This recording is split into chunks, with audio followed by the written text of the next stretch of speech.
Okay, started. Okay. All glory to Sri Guru and Gauranga.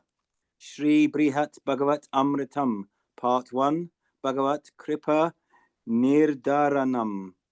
Chapter 1, Bhauma Nama.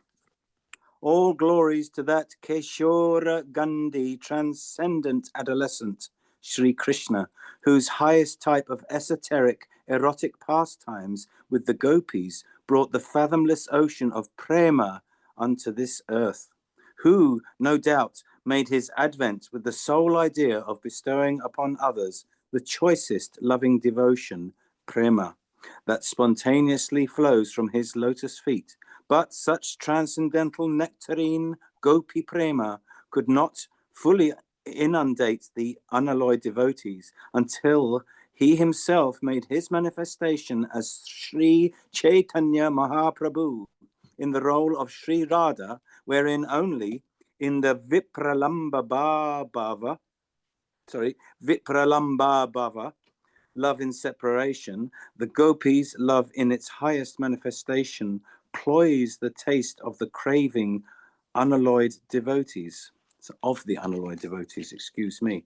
Glory, glory, ever glory to Sri Radhika and her associate confidants, whose loving devotion to Vrajendra Nandan Sri Krishna, the supreme par excellence, is paramount, and whose super excellent, supramundane, transcendental paramour love for Sri Krishna is fathomless, ocean-like, and difficult of approach, and even an atomic part of which is beyond the description of any human talent.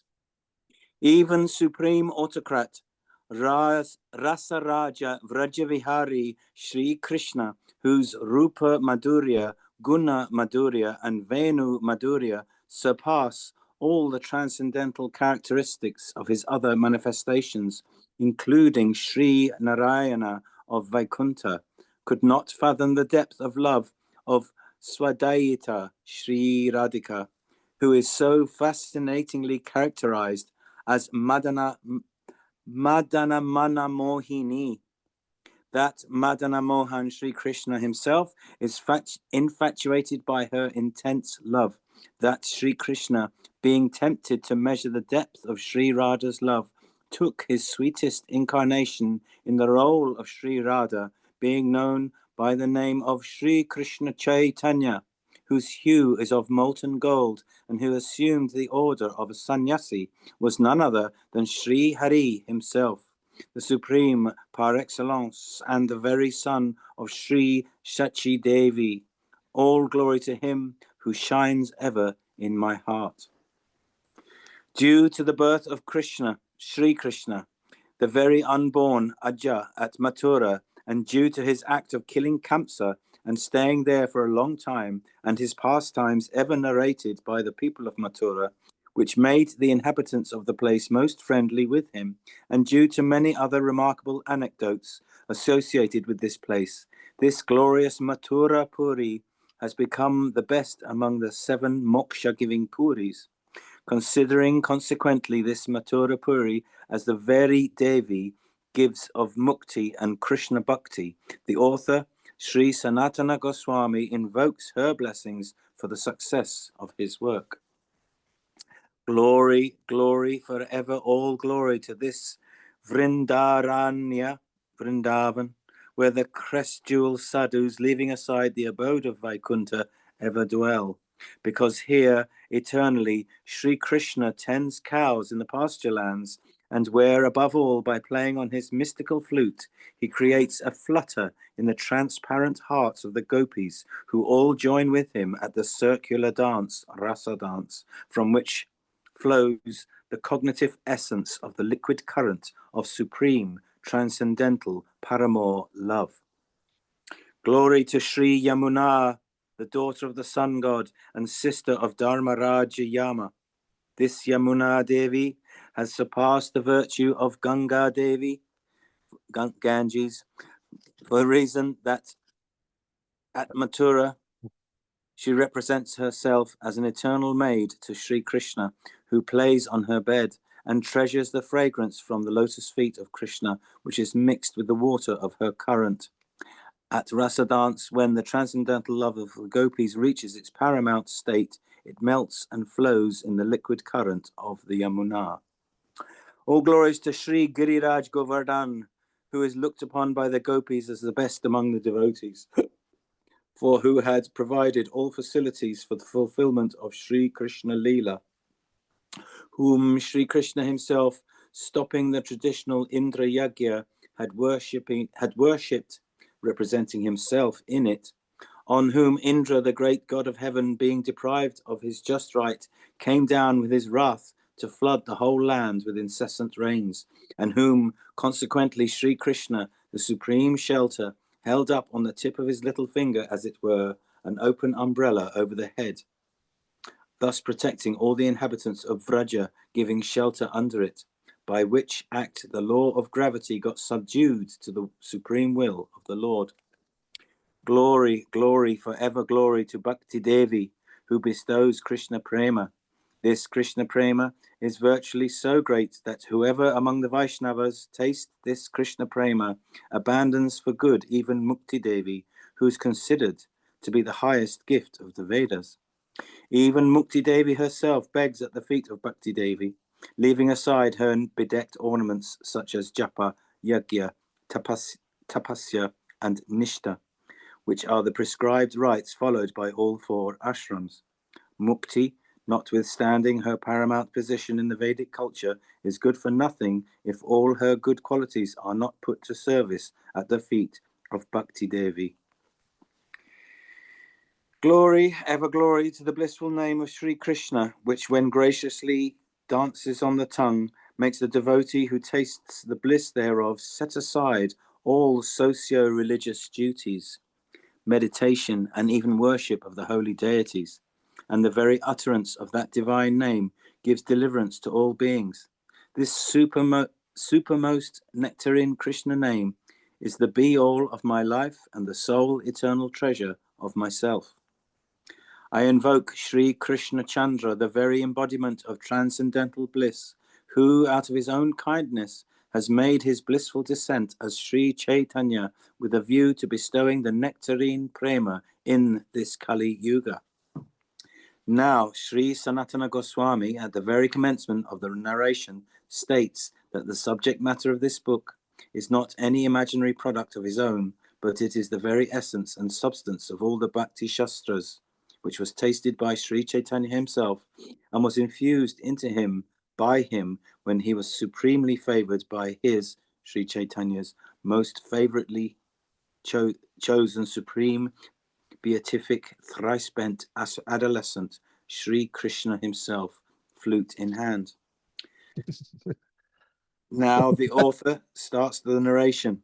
Bo Vaishnavas, ye devotees who are all Rasikas and Bhavukas, having taste for Rasa Shastra, listen to this most secret Bhagavatamrtam, viz.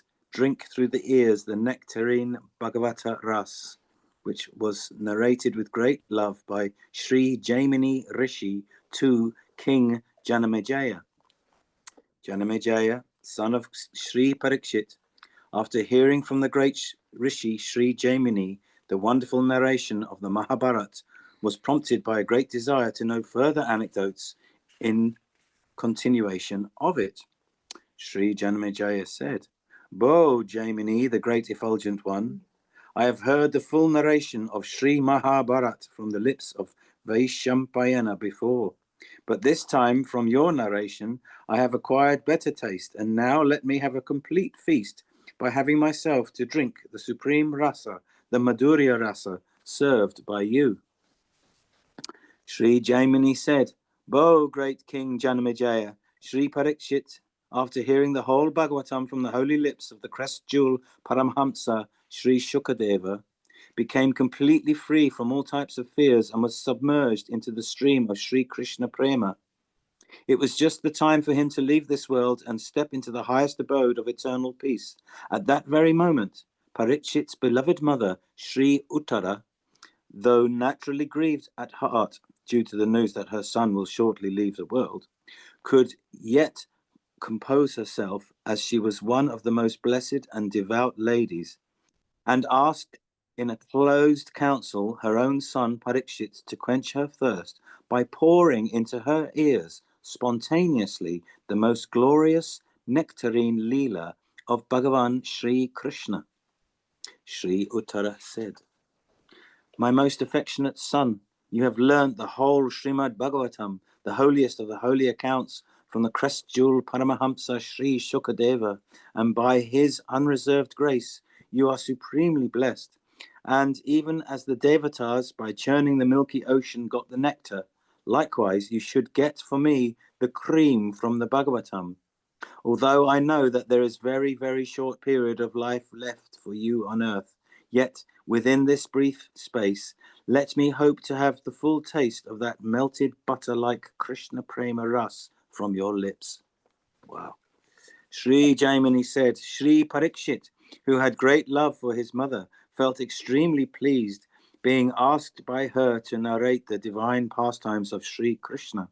Parikshit, whose very breathing was to perpetuate Sri Krishna's love, and who was, as it were, floating on an ocean of Krishna Prema, was supremely delighted to narrate Sri Krishna's law before his mother. Sri Vishnurata, Parikshit, said, "Bo, mother, after hearing Srimad Bhagavatam from my spiritual master, Srimad Badarayana Shukadeva, I desired to observe complete silence, but your thirsty inquiry about Sri Krishna law makes me virtually break my silence. First of all, I pay my salutations to my divine master, Sri Shukadeva, and to the Supreme Master Sri Krishna, who protected yourself as well as myself when I was in your womb against the scalding fire of the Brahma Astra aimed at us by Ashvatthama. Now, by the unreserved grace of my divine master and the kindest affection of the beloved Lord Sri Krishna, I proceed to pour into your thirsting heart unreservedly the Bhagavat Amritam. This secret of all secrets is ever extolled by the Paramahamsa devotees of the Lord. In the assembly of the Munis, it shines like the supremest precious gem, and it is the very beacon light to them. Therefore, most attentively and devoutly, you should listen to it and preserve it in your heart.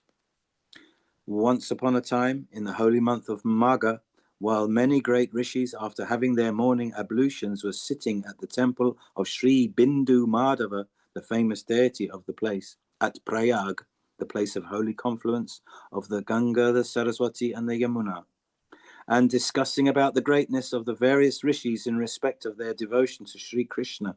Just then at Dash Ashvamedha Tirtha, within a stone's throw from that place where the rishis congregated, a pious Brahmin Zamindar, that's a landowner, of the neighborhood, accompanied by his men, came with plenty of food grains with the idea of feeding sumptuously the pious Brahmins. After his arrival, first of all, he had his ablution in the holy streams and performed his daily religious rites. Then a big area was covered over with a decorated canopy overhead, under which, in many ovens, cooking started, and the Brahmin himself purified the place by sprinkling cow dung water.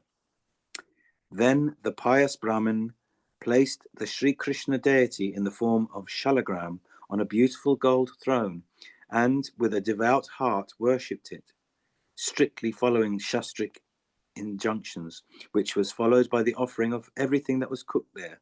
After offering the cooked food, he sang the glory of the great God, accompanied with a stately dance and by the playing of musical instruments. Thereafter, he paid his homage to the Brahmins, who were engaged in vain arguments on the controversial theological points of the Vedas and Puranas, and also he paid homage to the sannyasis, brahmacharis, including the family devotees present there.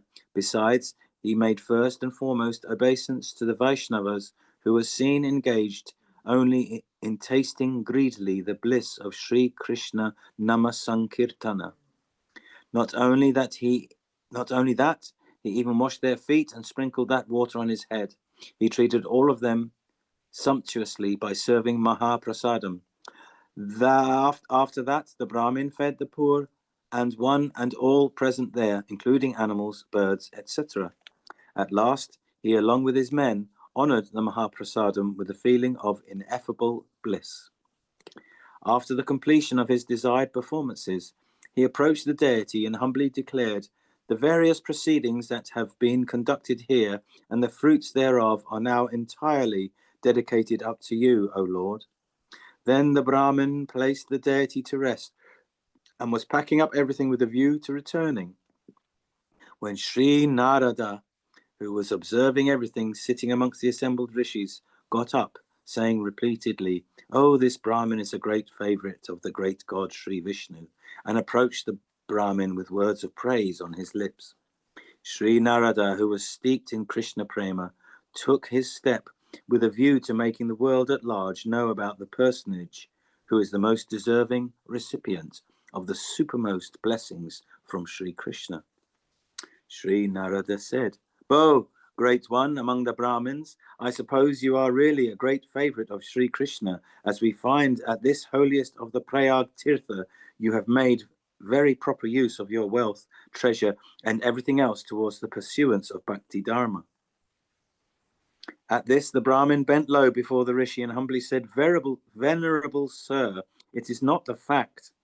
From which point do you consider so? I am most insignificant.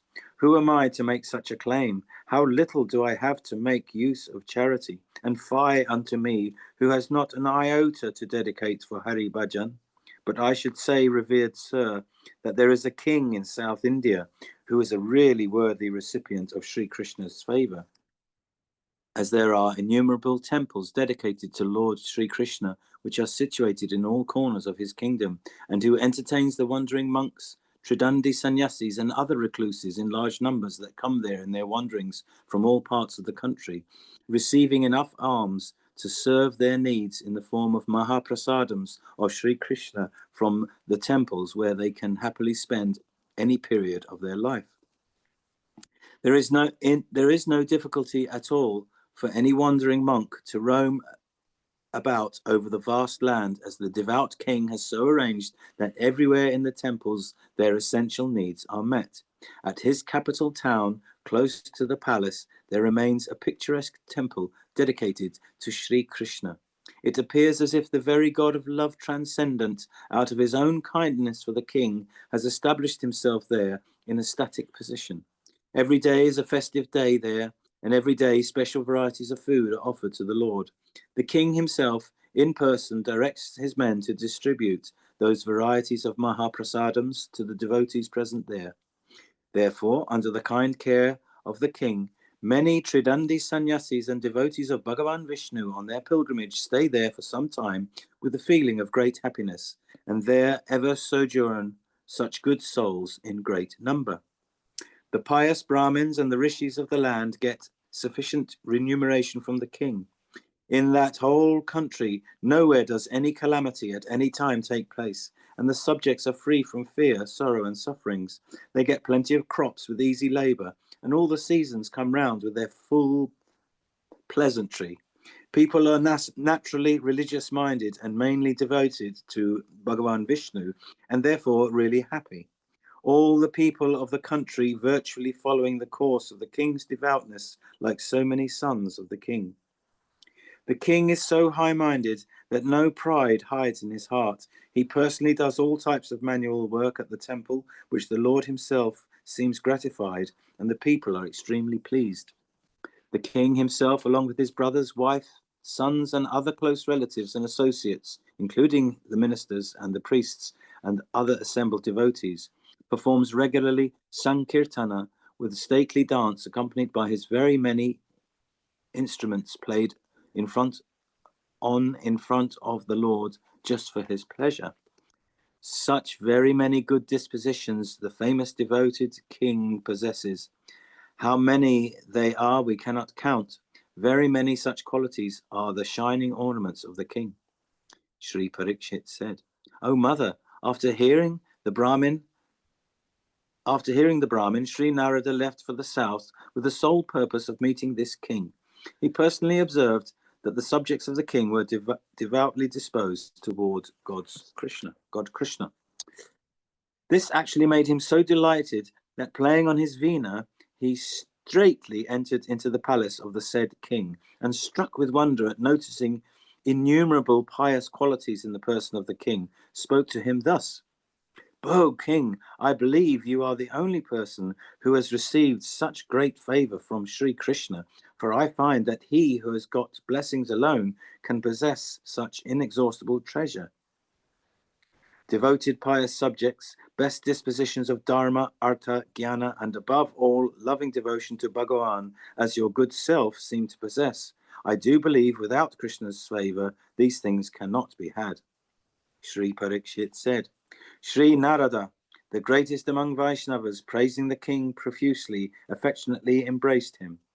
At which the king, with utmost humility, bent low, and paying due homage to the great Rishi with folded palms, meekly said, "O Deva Rishi, after all, I am a man with a very limited span of life.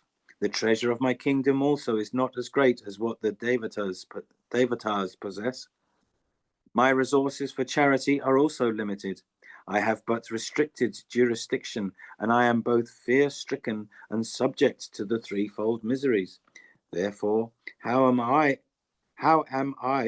be considered as a recipient of kind favor from the great God Sri Krishna? Pardon me, it is not just for your good self to praise my undeserving self as a recipient of the kindest favor from Sri Krishna. To speak the truth, the Devatas are the real recipients of Lord Vishnu's kindness. They are ever worshipped by men. They possess brilliant physic and are sinless with sattvic disposition, fearless, ever happy, and having free movement. Not only that, they are givers of boons to their worshippers. They drink nectar which makes them free from diseases, old age, and death. They have control over their hunger, thirst, etc. So, godlike personage, Devarishi Narada, they, due to their inherent good fortune, live so happily in heaven, which can be generally attained by the inhabitants of Bharatvarsha only by dint of their virtuous deeds. In that heaven, among others, Indra, the king of heaven, is really to be considered as the recipient of Sri Krishna's kind favor, because he has the right to take human beings to task or to favor them. It is he who brings forth the rains for the livelihood of the entire human race. That Indra's longevity extends to 71 times the fourfold solar yuga, viz. 334,560,000 solar years, which is hard to obtain even for a monarch with the merit of 100 Ashwamedha sacrifices. The Uche Shrava horse, Airavata elephant, wish-yielding Kamadhenu cow, and Nandankanan, all the best things that belong to him in the Nandankanan are found, the all-pleasing Parijata, and other wish-yielding plants. Even a single flower from it fulfills all desires. All type of merry-making amusements are going on there. Oh my God, what a great favor Indra receives from Lord Vishnu when he himself came as a younger brother to Indra in his Vamana descent. Lord Vishnu protects him, Indra, from all invaders and receives his offerings in person. O great Rishi, how far can I describe his limitless glory? Your good self surely knows all of them. And that's the end of chapter 1. How absolutely amazing. I mean, I haven't heard that for 25, 30 years. Mm-hmm. And it's and I've never heard it. I've only read it, so it's beautiful. Do you want to carry on now, Madam? All right. Yeah, Yeah. fantastic. Thank you, Mark. That was beautiful. That's my pleasure. Wow. I hope everyone's enjoying it as much as I am. Joy Nitai, Joy Gaur, Joy Radhe Shyam. So, chapter 2, Divyanama. Sri Parikshit said, O mother, Sri Narada Rishi repaired to Indra's heaven and saw with his own eyes Sri Vishnu seated on Garuda, surrounded by all the Devatas, including Indra. The Lord was duly worshipped with sweets, scent, fruits, etc., and Deva Guru Brihaspati and many other rishis were hymning their panegyric before him. Mother Aditi in Vamana avatar was chatting with him. The Siddhas, Vidyadharas, Gandharvas and Apsaras were entertaining him with merrymaking and amusements. The Lord was chewing betel leaves offered by Kirti, his consort, and giving her hopes of protecting Indra from the invaders, Asuras. And Indra was sitting close by with all his kingly paraphernalia. And in the praising mood, joyously he was describing all about the acts that were done by him for his sake, and joyful tears from his 1,000 eyes were rolling down his cheeks. Thereafter, while Vishnu took leave of them, Indra followed him a certain distance, and then he came back to the assembly of the Devatas, when Sri Narada invoked blessings upon him and said, "Bho Devaraj, you are really blessed, as ever the sun god, moon god, and Yamaraj, etc., are subservient to you, not to speak about hosts of minor gods. The Munis, like me, also do seek your mercy. The Shrutis speak about your glory because it is your court in which the virtue and vice of the people of the earth are judged and accordingly rewarded. Still, greater is your glory in that the great God, Sri Narayana himself, whose law, Dharma, is obeyed by all, became your younger brother, and even he shows respect to you." Sri Parikshit said, so saying, Devarshi Narada, playing on his veena, began dancing.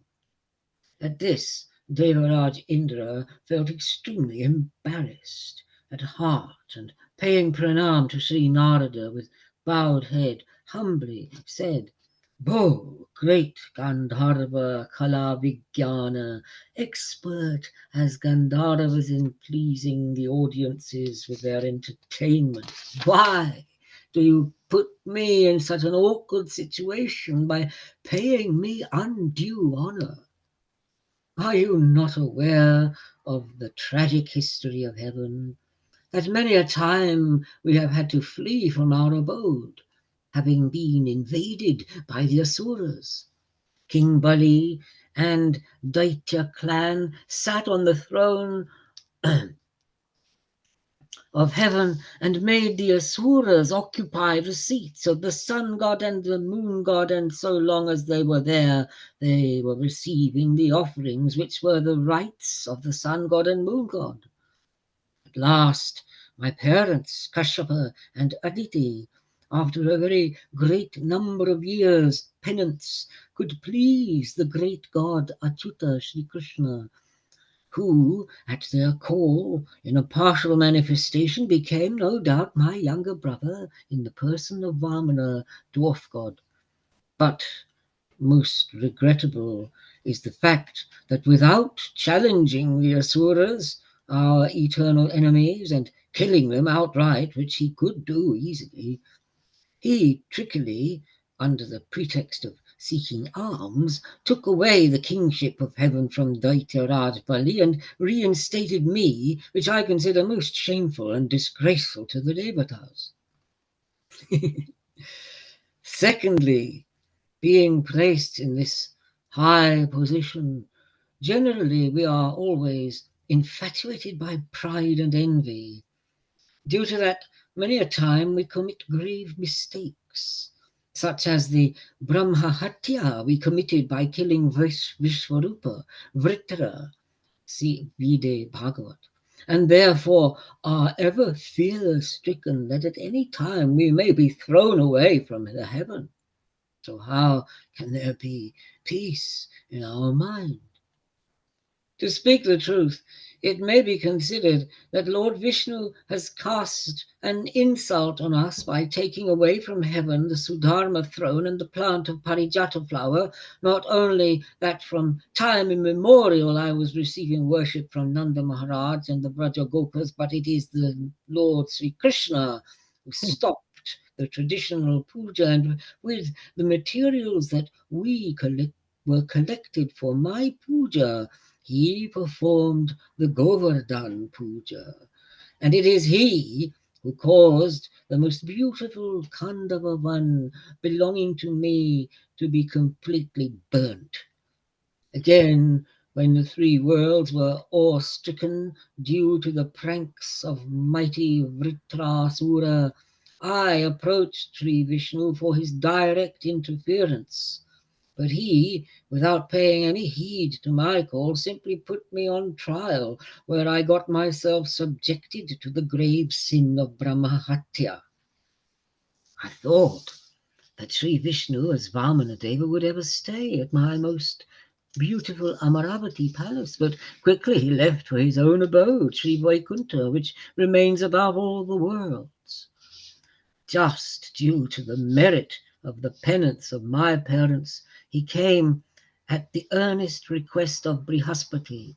He simply received our homage and quickly left heaven for his own abode. When we tried to persuade him to stay, saying, "We are ever beholden to you," he deluded us by stating, "So long as I do not return, worship Brahma and Shiva with due respect, as they both are not different from me. Don't forget that one deity became three, Vishnu, Shiva and Brahma. It is so said by the Shastra." Although we desire to meet him frequently, there too stand the difficulties. That the abode of Vishnu is very hard to reach, even by self-realized munis. Then what about us? It is a dream beyond our approach. Besides, sometimes he stays at Vaikuntha, at other times at Dhruvaloka, and at still other time in the Milky Ocean. At present, he is staying at Dwarka. There too, any moment he may go to the Pandavas at Indraprastha. Before that, he was at Mathura. At times, he was at Gokul, or roaming about different vanas of Brajamandal. So it is practically impossible for us to have his sight or receive his personal attention and kind mercy. So how can your good self, Narada, consider that there is Vishnu's grace unto us? But to speak the truth, your father, Brahmaji, is the real favourite and bhakta of the Lord, of Sri Lakshmi Narayana being their son. Your venerable father is so great that one day of his life is equivalent to the life period of 14 Manus, whereas Indras, like me, meet their end within the period of 1 Manu. Brahma's day is equal to 1,000 fourfold solar Mahayuga, and the same is the extent of his night. 360 days and nights make a year to him, and such 100 years is his longevity. So says the Shruti.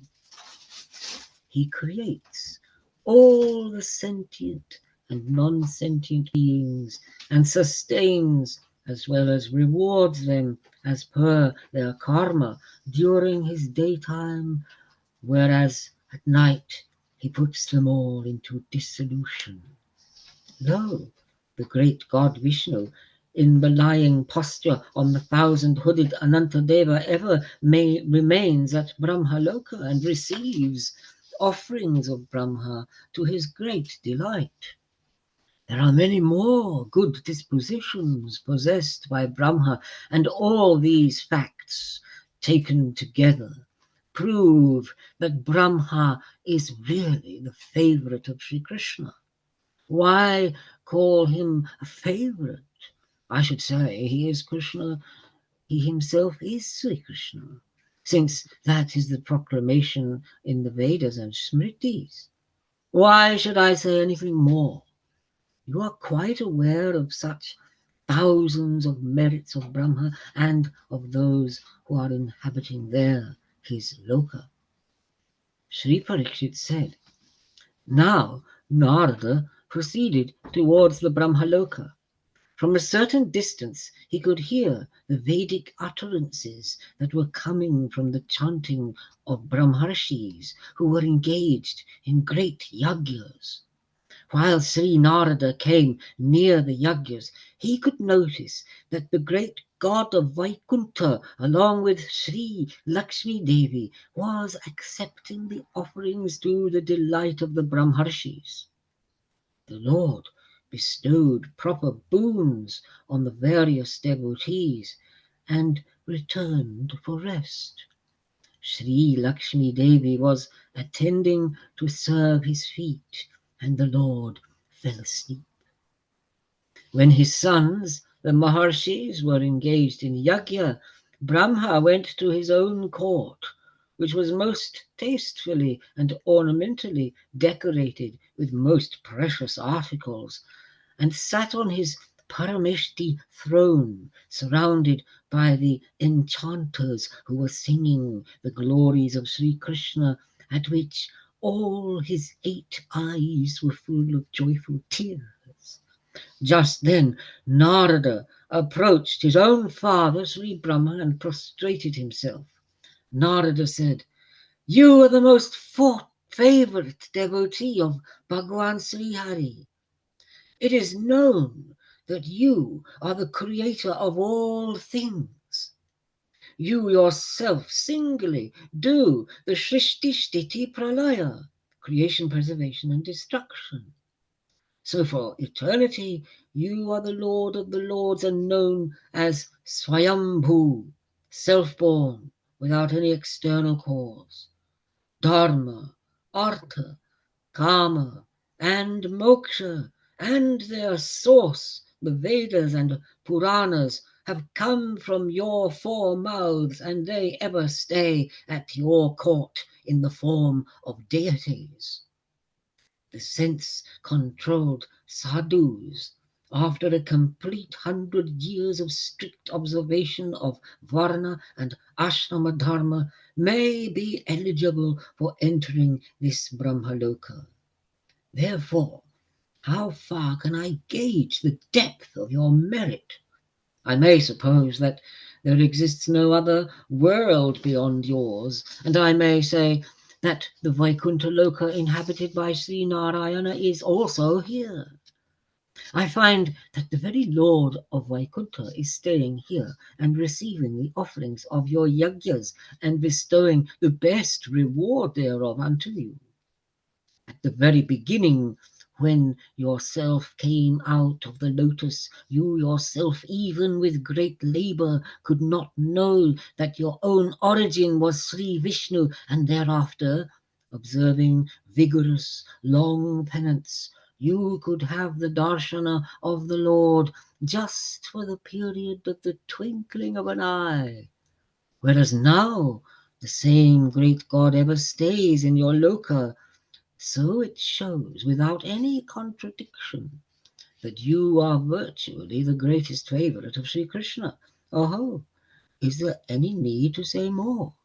Yes, it may be said in a word that you are the same great God Sri Hari in a different form. That's all. Sri Parikshit said, Sri Narada, so saying, and singing loudly the glory of Brahma, repeatedly fell in prostration at the feet of Brahma. But 4-headed Brahma, when he heard those improper praises from Narada, closed his 8 ear holes, putting his own fingers into them, and uttered once again, I am his servitor only. He actually became angry, but composed himself soon and sharply said, Narada, you being my son, have you not heard at any time Have you not heard at any time since your boyhood from me that I am not the Bhagavan Sri Krishna, and that the fact is well established by the Shastra too? His Shakti is Mahamaya, illusory energy, who through her threefold gunas, Rajas, Sattva and Tamas, causes the creation, preservation and destruction of this universe. All, including myself, are subjected and deluded by that Maya. So I am not at all much in the favours of Sri Krishna. I am foolishly so egoistic that I consider myself as the Guru, Prabhu, creator of the world, and also there remains in my heart the pride that I am born from the navel lotus of Vishnu and that I am a great tapasvi, etc. And as I am very much perturbed at the thought of the world's future and also extremely afraid of Mahakala, I ever pray for mukti. Truly speaking, the puja that I perform or is conducted for Sri Krishna here is solely for my personal gain of mukti, not for the sole pleasure of God. You say, God remains with me, but where does he not remain? The offerings that he receives in my loka are not a favor because he does it only for the sake of the Vedas, which he himself created, and the favor that is deserved by the yajna itself. You, Narada, wisely read out the heart of the Lord, whose favor goes only to his unalloyed devotees and to none else. Really, I have got no bhakti in me towards Sri Krishna. On the other hand, I consider myself greatly fortunate, even if, even accidentally, I do not commit any offense at his feet. He forgives Rudradeva for his offense, whereas he does not do so in my case. In this connection, you, Narada, may quite remember that whomsoever among my devotees I gave the post of Indra, he lost his balance with pride and ultimately disturbed my master. For instance, Indra tried to disturb the Govardhan Puja conducted by my Lord Sri Krishna by pouring incessant rains. Again, he, Indra, fought with my Lord when he carried away Parijata flower plants from Nandan Kanan of heaven. Once again, Varunadev, Lord of the ocean, took away Sri Nanda Maharaj to his place. Yamaraj offended my master by carrying away all the sons of Sandipani Muni, the preceptor of Sri Krishna.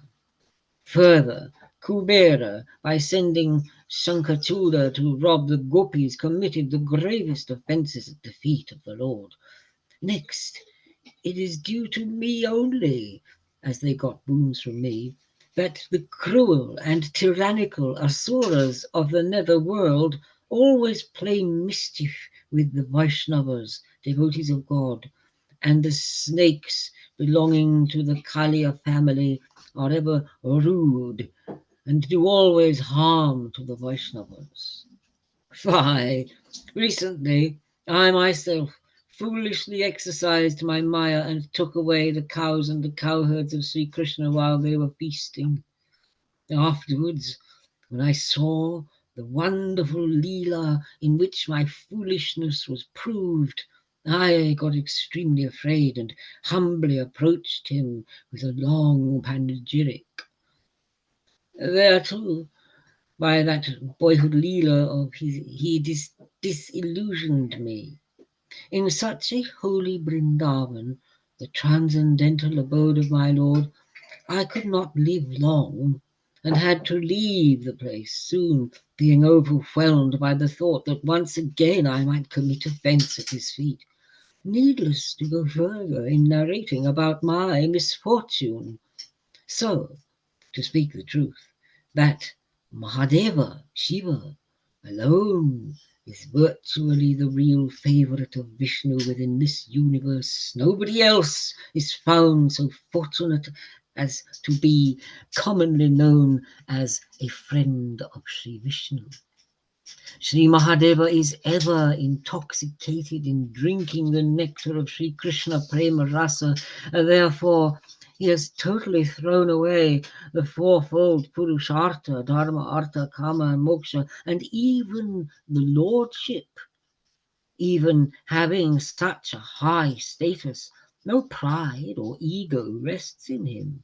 He laughs at us who are all attached to enjoyment and to position. He wants to throw dust into our eyes, and that is why he wears Dutta seeds, eats arka leaves, puts on a garland of bones, smears ashes all over his body, and in a completely naked state, exposing locks of hair, roams about like a madman for hiding his real inner characteristics. But the love for Sri Krishna that he carries within him comes out like the shining sun covered by raising one's palm. The Ganges that flows from the lotus feet of Sri Krishna he holds on his head, and thereby his Uddanda Nataraja dance is really a terror to the worldly minded people, because worldly minded people do not want their real spiritual welfare. That's in brackets. Sri Krishna's favor is so showered on him that not only he but even his consort Sri Durga Devi is empowered to bestow mukti on all, including myself, which is our highest aspiration. Oh, all the inhabitants of Shivaloka are really muktas. They are not only muktas, but by the grace of Sri Shiva, very many of them have become pure Krishna bhaktas. I should say that to distinguish Shiva from Sri Krishna is an offense. Aha. The Lord may forgive one who does offense at his feet, whereas one who does offense at the feet of Shiva is never pardoned.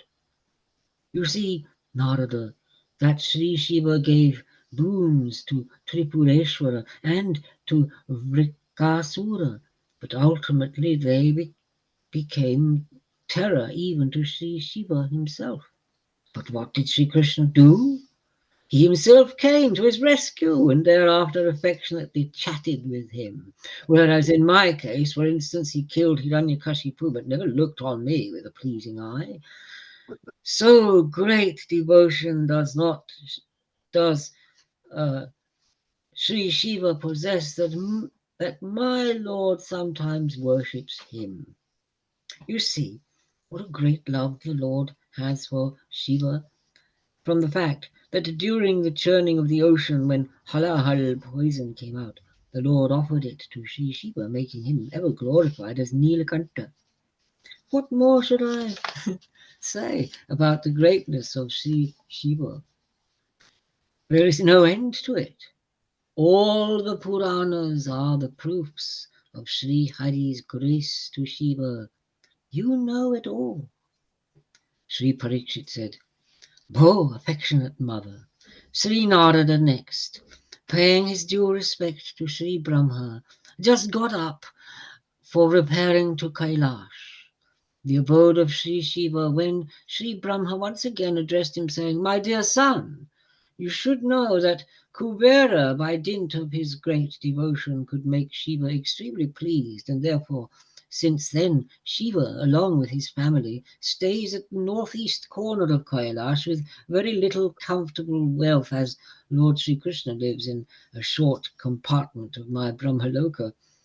The Vayu Purana narrates that beyond the universe there are sevenfold super-mundane worlds, and above that remains the permanent abode of Sri Shiva.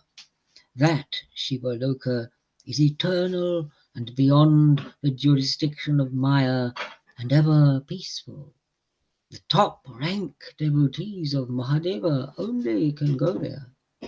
Sri Sadashiva, the best among the devotees of Sri Vishnu, with his bright divine effulgence and wealth attended by his associates, ever remains there. There he ever engages himself in serving lovingly Sri Sankarshana Bhagavan Sri Vishnu, with such a great devotion as is generally bestowed on one's own self. So, Narada, I know that you are having pure love for Shiva, therefore you are eligible to approach him. You may go, and there you may observe who is really the best among the recipients of Sri Krishna's grace. Sri Parikshit said, O mother, being properly guided by Brahma, Sri Narada proceeded towards Shivaloka, pleasantly muttering Shiva Krishna, Shiva Krishna. And thus ends chapter 2. Scratchy potty, scratchy potty. Yeah? What was Sorry. that? No, I was just making fun about the scratching pot sound in the background, that's all. Oh, yeah. Yeah. Well, what mortals need to eat. I know. I'm only just Apparently. that was fantastic. Well, just carry. Are you going to stop then, or Well, what? it's 8 o'clock now. So, are you just? Is that it? Is that it? Clocking off time now? Then? No, I thought we were only doing it for an hour. With them now, where was that discussed? I don't know. Maybe I was. imagined it. You All right. did. Well, maybe Mark wants to have another go. Are you tired then of reading? I think. Can't you just carry on? It was just fantastic. The next bit, Shiva. I think you need to go into. I mean, or unless I don't know. You feel tired, then Mark can Well, take. I don't mind if we're going to go on till 9, then let Mark read for now, and then I can read again after Mark. Okay, then. Cool. What about? Did anybody else have a copy? Did Dina have a copy? No one's got it. No one's got it. Mark, over to Yes, you. sir. Yes, sir. It sounds like destiny has put you there to describe Shiva. Okay. Okay, because we all somehow or other, our Sangha seems to have a soft spot for Lord Shiva. Definitely. And not many Vaishnavas have problems. It's really weird, and I never get it. It's only the There's Western. some funny ones out there. They don't get Shiva. Anyway, you're going to reveal what's been revealed to Sanatana Goswami, that's been revealed to him via Chaitanya Mahaprabhu about Shiva. So that all those stuck in the mud Gaudias who don't know what they're... Anyway, reveal it, please. Mark G. Yes, my dear. It was really lovely, your rendition, recitation earlier. One slight request. Do you mind slowing down, just like the enthusiasm, just Okay. let it draw back? Because this is... Sorry, yeah. I go a bit fast. Yeah, it's possible. Yeah. Just Okay, a little bit. I'll slow down. Aye. Thanks, brother. It's a good point. It's such a good point because it's so... Every verse and sentence is just delightful. Yeah. Okay. And I think it will help make it more beautiful for you to recite it as well. It's a different kind of... It's a different pulse. Okay. Okay, thank you there. I'll do my best. Hari Om. Hari Om, Om Namah Shivaya. Wait a minute. I was just going to say, so just read the chapter, yeah, and then I'll read the next one.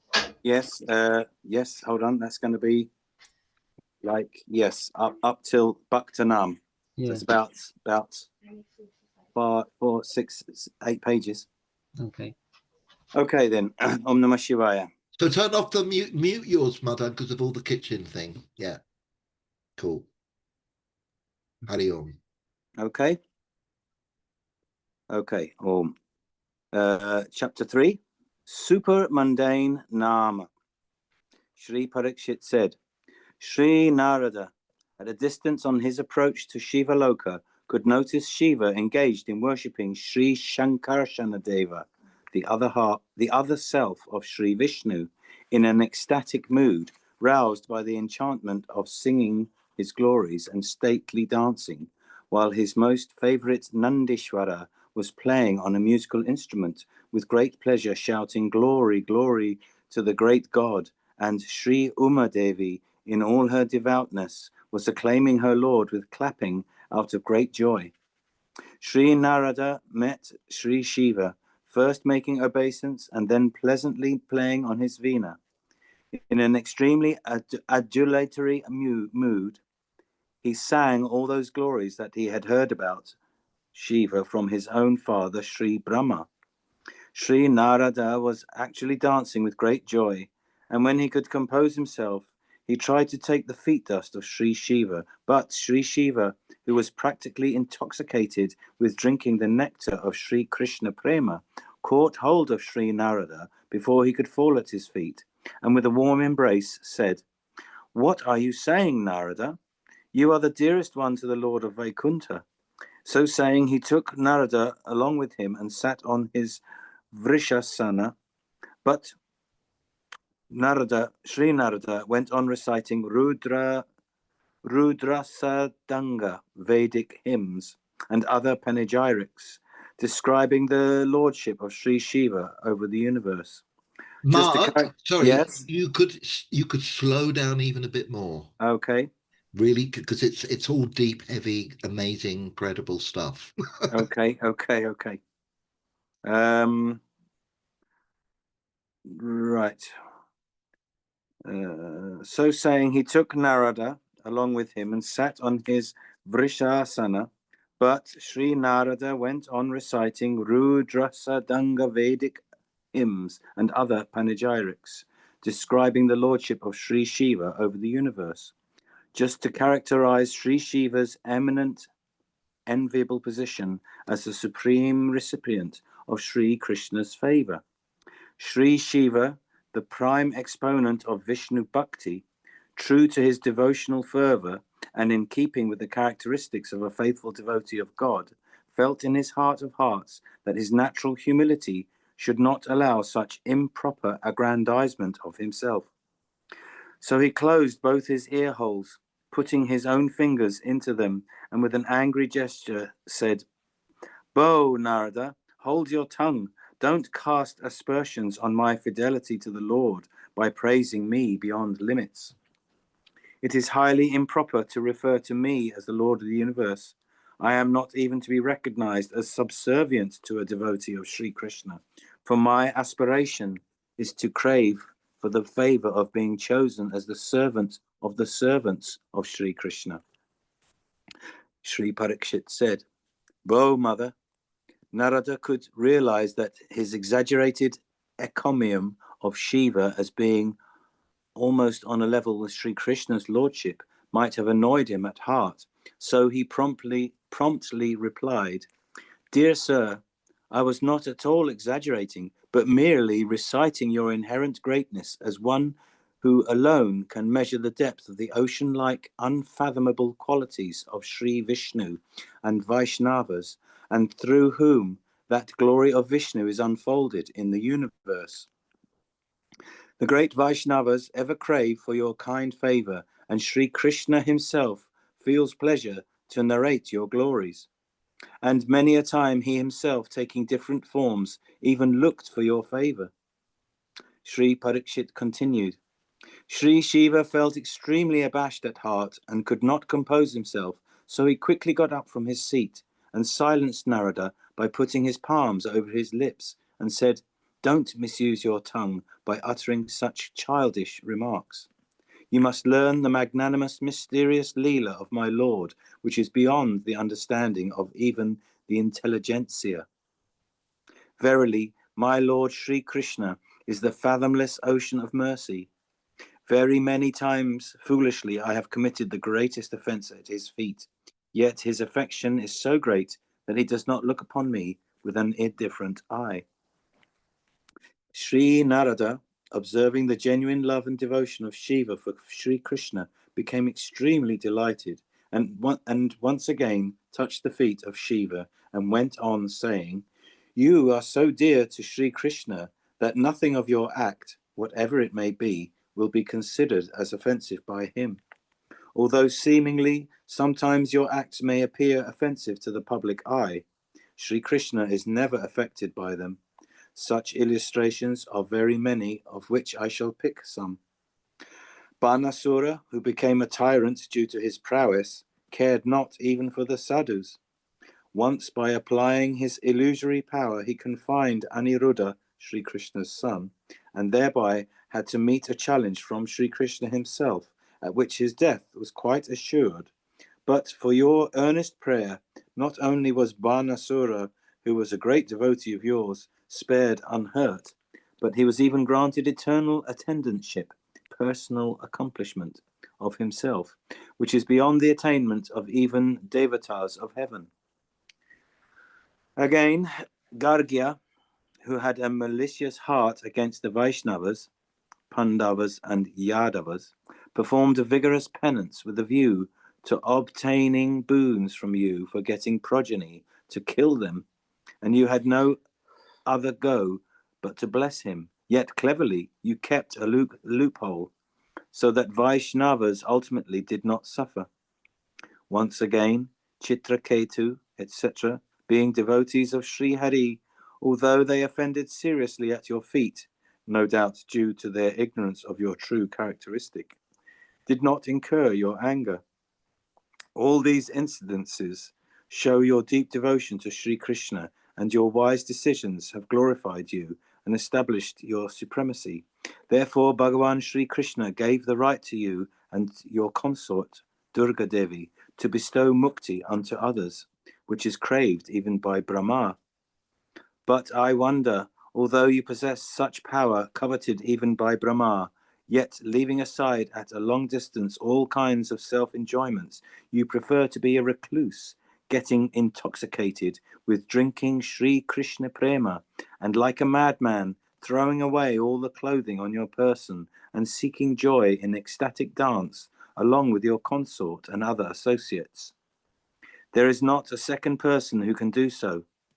I heard of you, no doubt, but today personally I witness and measure the depth of your secret heart, flooded with the current of devotion to Sri Krishna. So without any contradiction, I do say you are the most favorite person of Sri Krishna. Oh, what more should I say? You are the very personification of Sri Krishna Prema itself, and by dint of your unreserved mercy, very many persons have obtained Krishna Prema.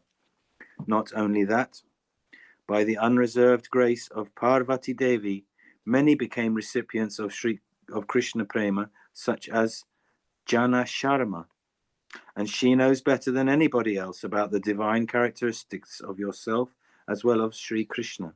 You possess the spirit of self-abnegation, and yet you are attached to her by dint of her deserving so great affection from Sri Krishna, as if she were his own sister. For constant association with such a devotee, you engage yourself in ever chanting the names and glory of Bhagavan, which is extremely pleasing to her. Sri Parikshit said, "Bo, mother, when Narada went on praising Shiva with such a glorification, Sri Shiva, the greatest among the devotees of Vishnu, felt quite embarrassed and with bowed head said to Narada, 'Oh, undone I am. What a perfectly self-effacing devotee you are, whereas here am I, credited by you with all self-aggrandizement. How then can I even visualize the supreme abnegation of our Lord Sri Krishna?' Dear Narada, you know that Sri Krishna's bliss flows only towards the self-abnegated one and never to the egoist such as myself. So I remain at a long distance from his kind mercy. Yet so egoistic am I that I feel myself as the Lord of the world, giver of knowledge, most intelligent, self-abnegated, giver of mukti, a genuine devotee of Vishnu, bestower of Vishnu Bhakti and whatnot. Fie on me who when the time of dissolution of the entire universe comes, has to conduct it as a matter of duty, which is an art of tamasic nature. Bo, dear Narada, has it never struck you that if actually I had the grace of Sri Krishna, then I could never have foolishly fought with him while he carried away the Parijata flower from heaven, and also at the time of abduction of Usha? Again, how unfortunate am I that he commissioned me to propagate Mayavada by giving elusive meaning of Vedic law, so that people with a suric tendency will be ever averse to him. Once again, we both, Durga and I, might be having power of bestowing mukti, void of bhakti, which is ever treated like poison by the devotees of Krishna. For when the word mukti enters into their ears, it pains them very much. So from my heart of hearts, I tell you who are the greatest among the associates of Sri Krishna, that in good reason I cannot be looked upon as a favorite of Sri Krishna, because it is the inhabitants of Vaikuntha alone that can claim to be the true recipients of Sri Krishna's unbounded mercy, because they care for nothing except bhakti, through which they ever worship Sri Hari. They are so great that even through the corner of their eyes they do not sight any of the fourfold attainments, viz. Dharma, Artha, Kama, and Moksha, for these have had no attraction for them, even though they, Mukti, stand ready at their doors for being granted. Those who have got a complete self-effacement and freedom from all types of fears, and have gone beyond the subjugation of the triple qualities, i.e. Sattva, Rajas, and Tamas, begotten of elusive Maya, they alone can live in that transcendental Vaikuntha. Those inhabitants of Vaikuntha ever get transcendental forms of their own, and although they are offered Sharshti, wealth equal to what Sri Narayana possesses, and other three rights of Sri Narayan, yet they never need them on account of their spontaneous flow of devotion towards the Lord. Their heart and soul is dovetailed in devotion. They move about freely just for the sake of enlightening others and spreading the cult of bhakti unto all. Besides, many have taken birth as birds and trees in Vaikuntha, and thus serve the great God, to the great chagrin of the Salvationists, who, despite their stupendous effort, do not get opportunities for such service, and even a glimpse of the beauty of the Lord, whose lotus feet are ever attended by Sri Lakshmi Devi. O Sri Vaikuntha is ever inundated with the ocean-like mercy of Sri Krishna, and the inhabitants thereof are eternally submerged in it, and nowhere else can such a state be found. Here in Vaikuntha eternally flows the current of Nama Sankirtana, which pours out from the mad chanting and ecstatic dancing of the devotees.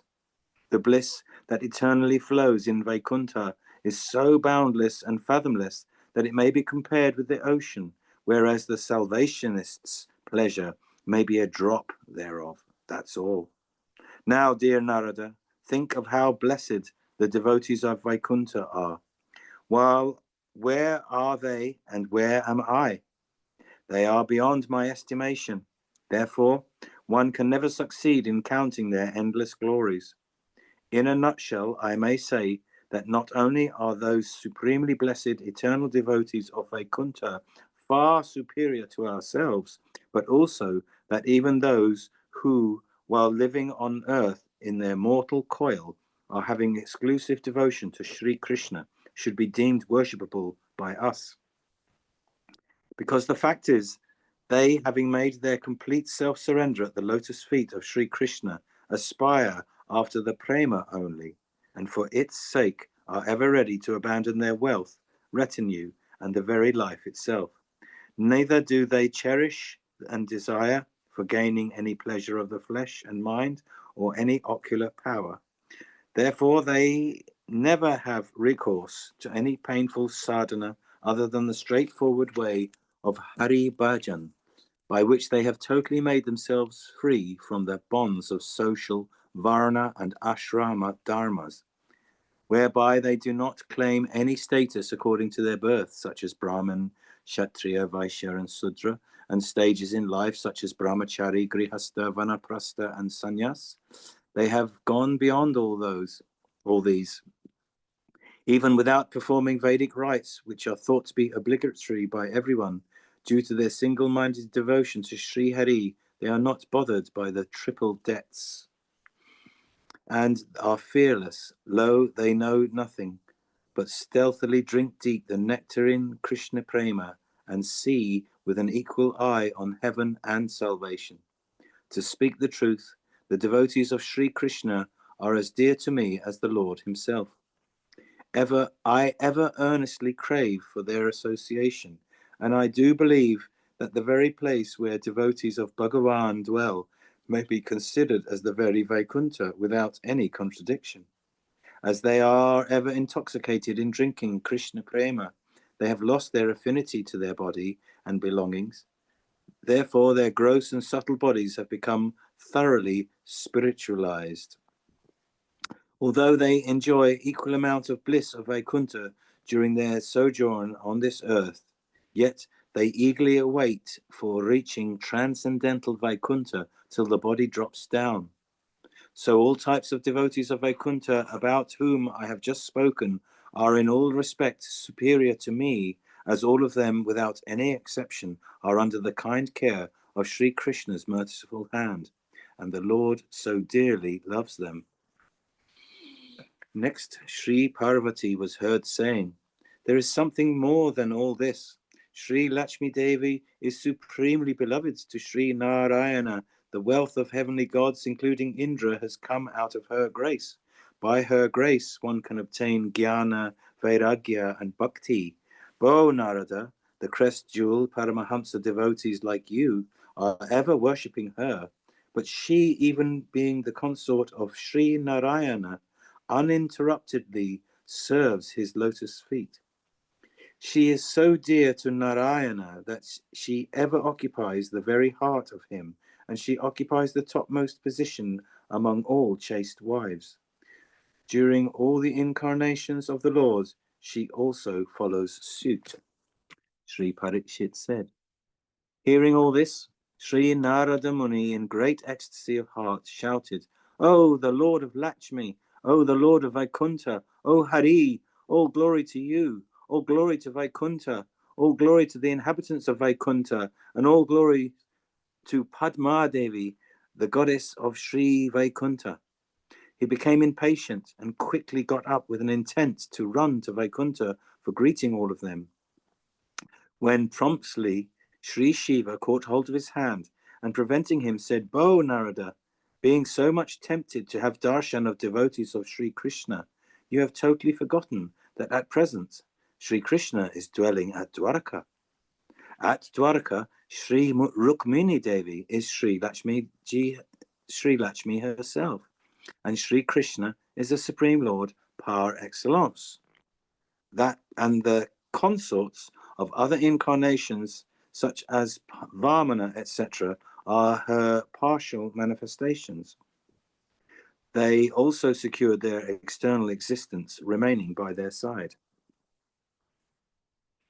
As Sri Krishna is Bhagavan himself, and not the mere incarnation, but avatari, accordingly, Sri Rukmini Devi is the very Mahalakshmi herself, attending the feet of the Lord, as Sri Krishna is not the incarnation of Sri Narayana of Vaikuntha, but the Swayam Bhagavan. So too, Rukmini Devi is Swayam, predominated aspect of Sri Krishna. This will be explained at the end. So, Narada, wait for some time here itself, and patiently and attentively listen to the most secret tidings that I disclose now to you. Bo Narada, on earth it is decidedly known that Prahlada is more affectionately loved by Sri Krishna than your father Brahma, myself, Garuda, and even Sri Lakshmi Devi herself. Have you forgotten the very utterance of God himself? Cannot you recollect the shloka of the Purana, wherein the Lord has said, "Those sadhus who have all taken sole refuge in me, they alone are all in all to me. Without them I do not look to my own pleasure and glories." The fact is that I myself, Brahma, and the very other self of God, who is the cause of the universe, and even his every self, who is the source of ecstasy to his devotees, are not so dear to him as his devotees themselves. So how can one properly glorify such devotees of God? Again, among those single-minded devotees of Bhagavan Prahlad,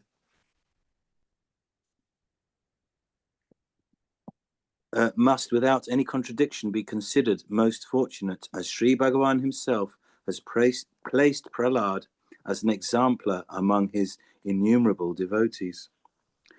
We, I, with Brahma and other gods of heaven, including Sri Lakshmi Devi, could observe in person the highest covetable mercy that Prahlada received direct from God himself when the Lord, in his Narasingha incarnation, pierced the breast of Hiranyakashipu.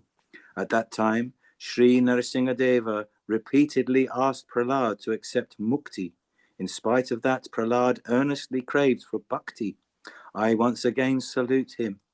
Dear Narada, do you think that Bhagavan ever says at the gate of Bali in exercise of his accomplished virtue of charity? No, not. Particularly, you see, he, Bali, trespassed into the rights of the heavenly gods, disrespected the advice of his guru, and also could not keep his own promise when the Lord, Vamana, wanted the space for placing his third step. Once again, don't think that in the case of Banasura, too, that it was due to my earnest prayer that he was spared unhurt by the Lord. The fact is that in both cases, the Lord's mercy flowed to them due to their relationship with Prahlad, who is so affectionately treated by the Lord. Here I must hold my tongue, because Lakshmi's bosom friend Gauri stands by my side. If I go further in narrating Prahlada's greater qualities, which surpass the greatness of Sri Lakshmi, that may pain her heart. So, dear Narada, better you go first to Sutala and meet Prahlad there. But I should warn you that on your approach, instead of paying your due respect to him, show your loving affection by giving an embrace to him, and also express my love for him.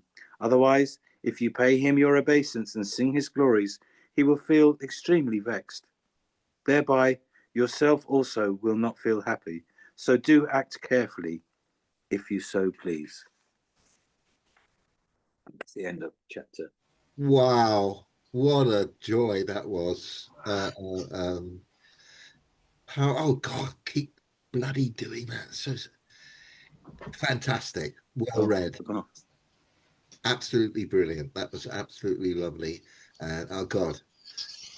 What a fantastic leelas these are. They're just, this book is the book.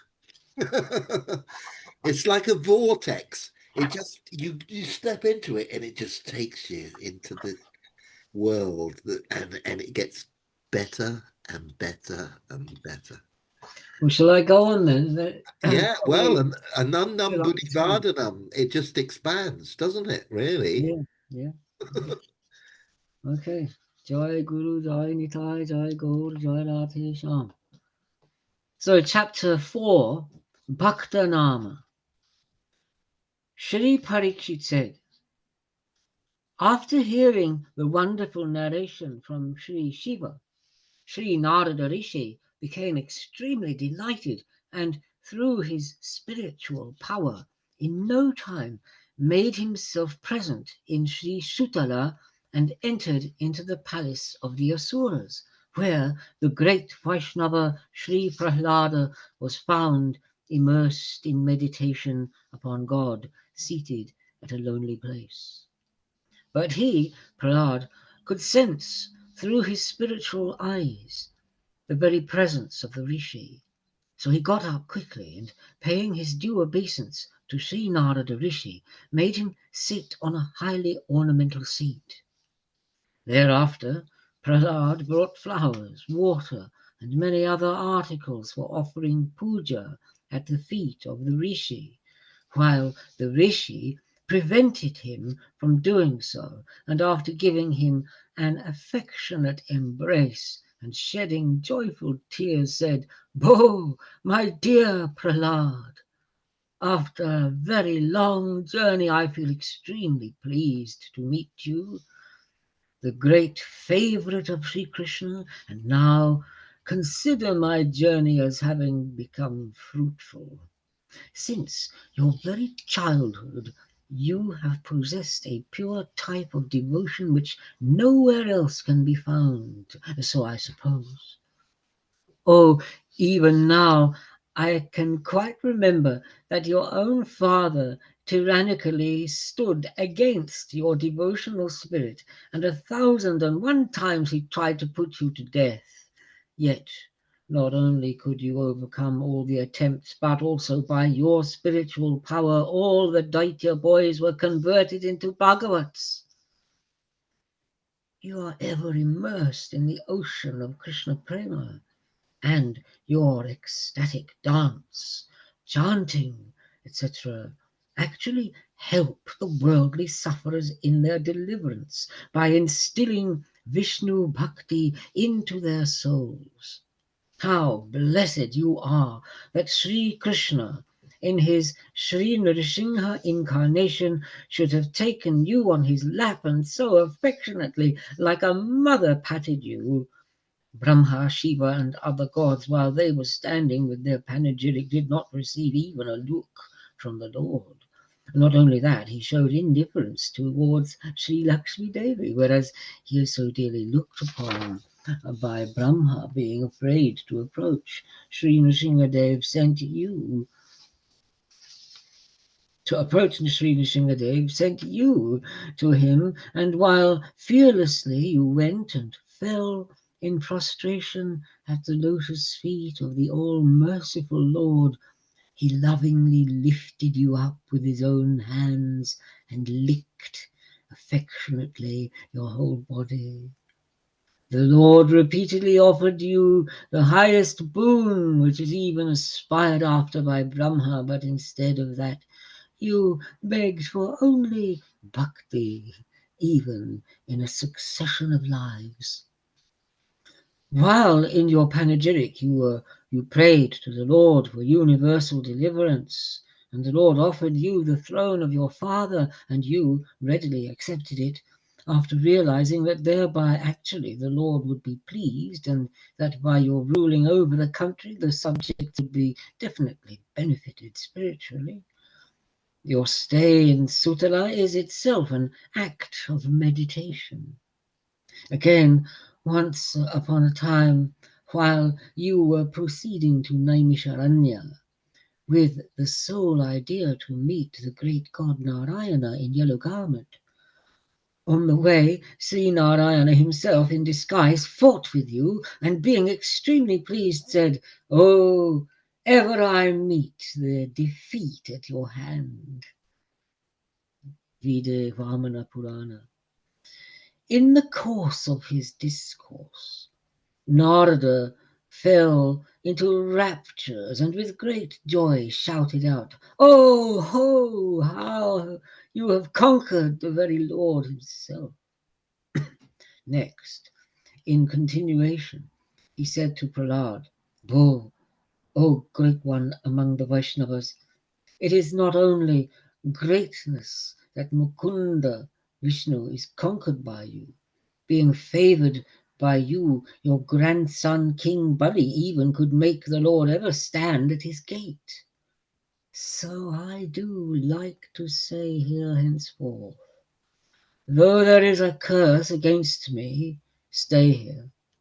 Though there is a curse against me by Daksha that never could stay at any place permanently, here, overlooking that curse, I am tempted to live with you, as you are such a favourite of my Lord.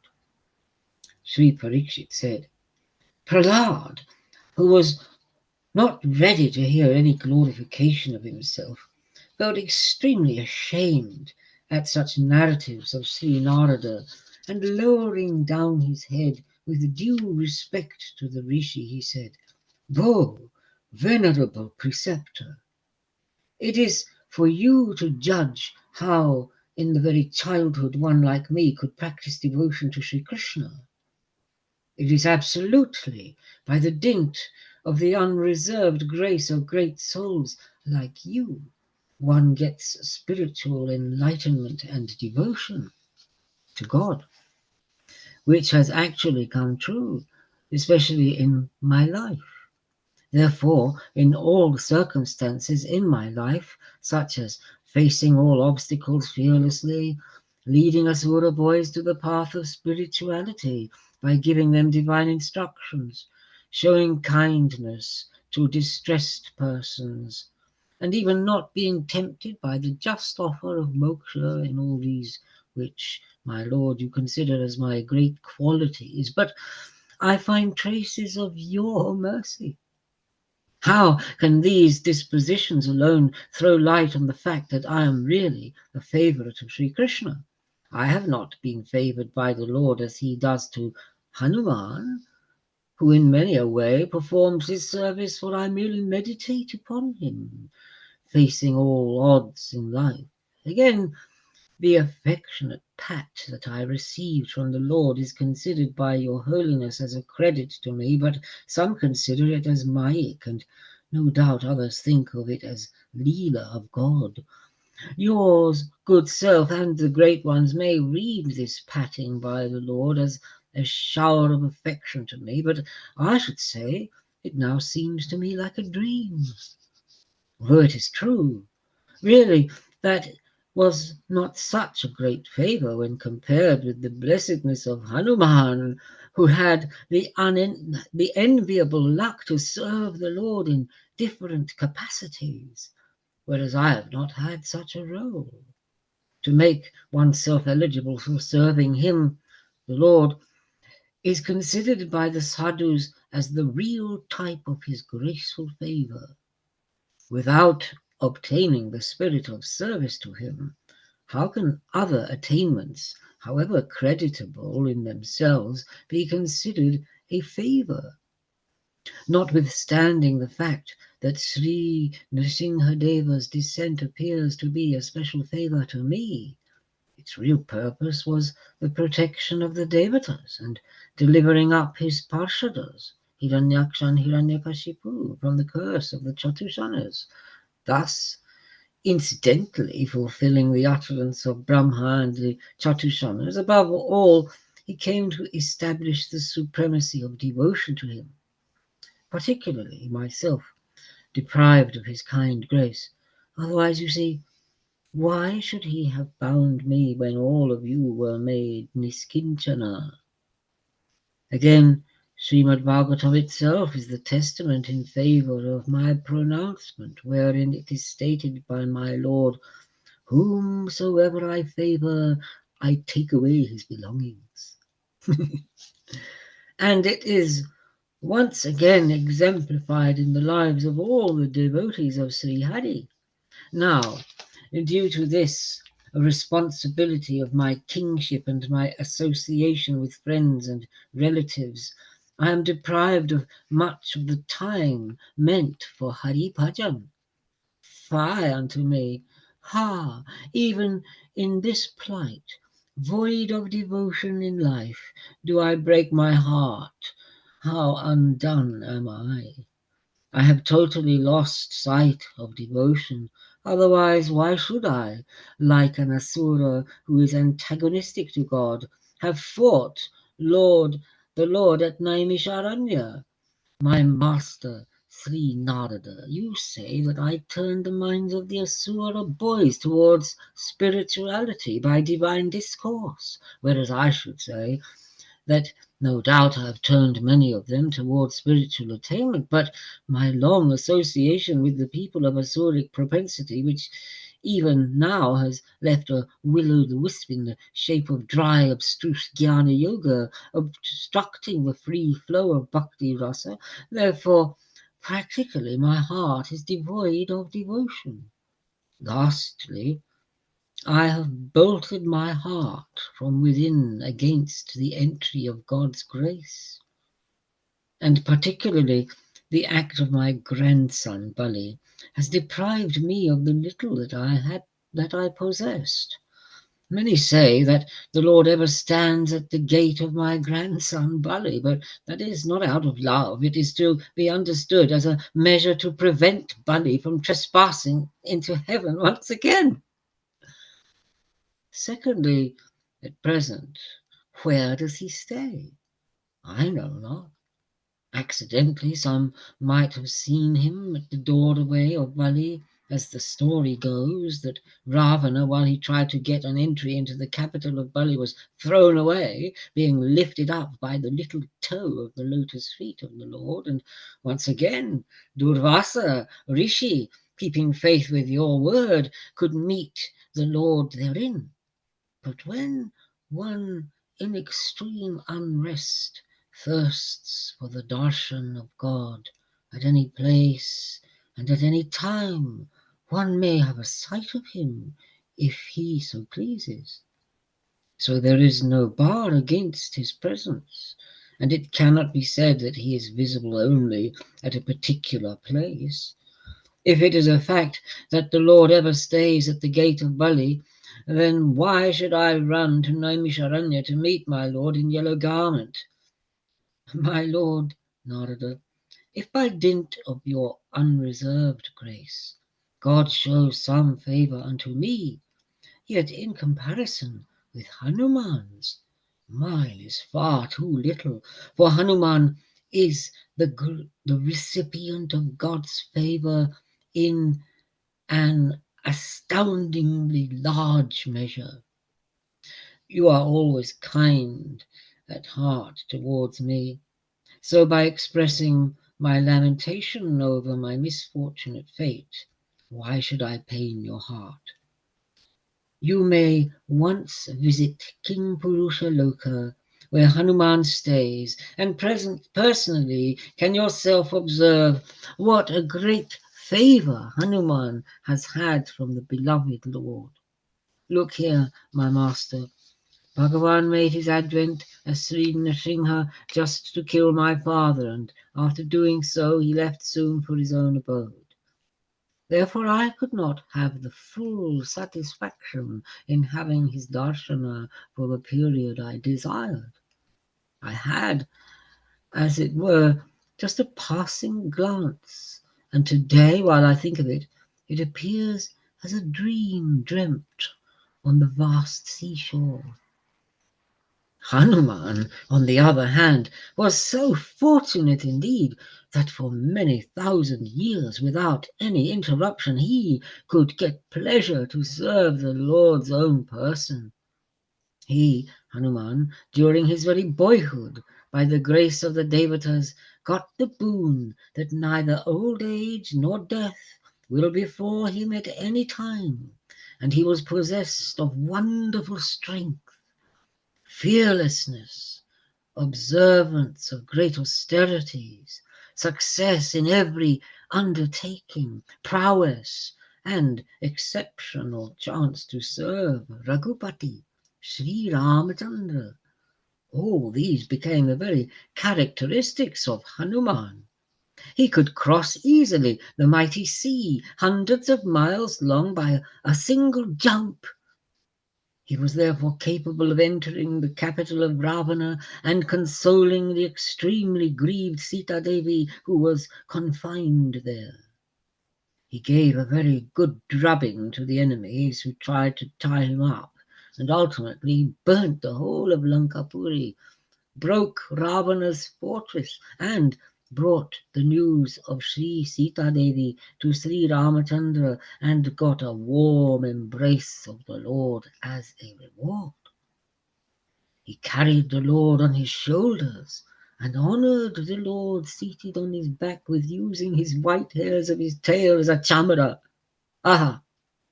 Whether it was at the construction of the bridge to cross the sea, or in carrying out the order of Vibhishana for the fulfillment of Sri Ramachandra's mission, or destroying the mighty power of the Rakshasa race, or in bringing Vishalayakarini medicine for saving the lives of the Lord's army.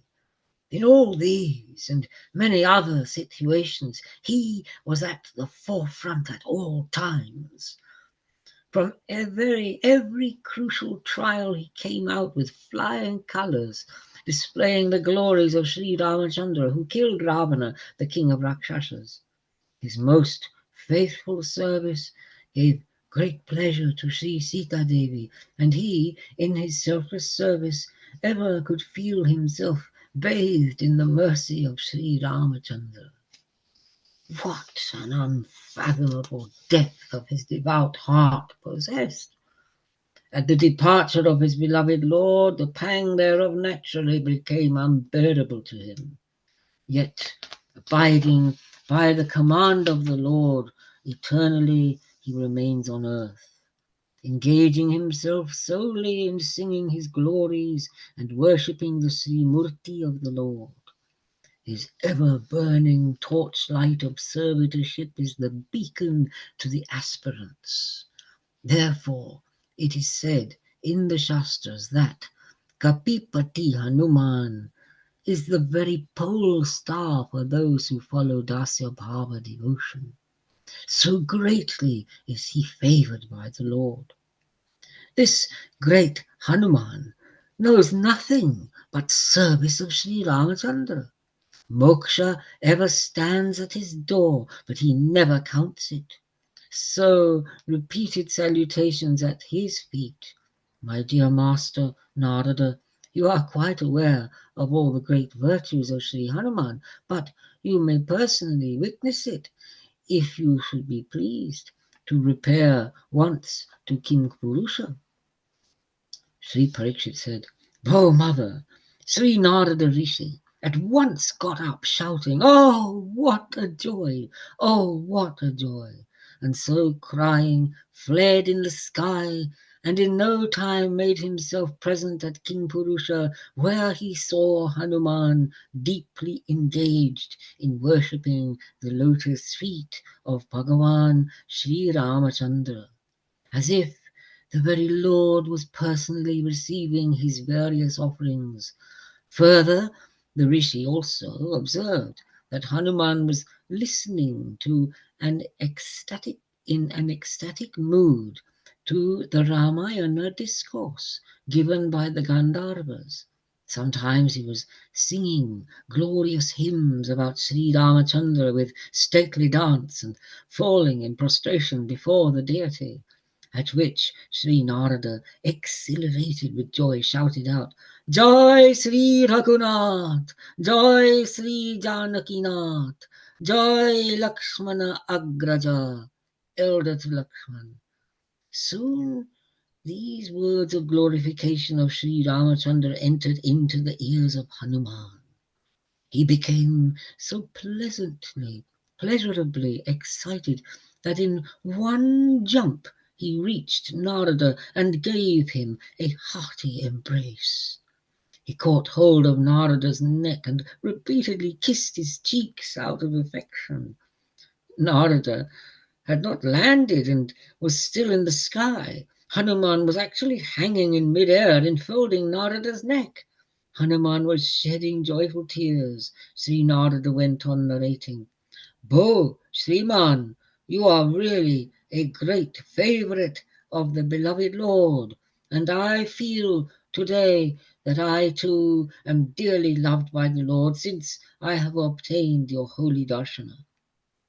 Sri Parikshit said, "Soon Hanuman composed himself, and paying his due obeisance to Sri Narada, brought him with all humility to the temple of Sri Ramachandra, where Sri Narada greeted the deity, and then he was made to sit comfortably.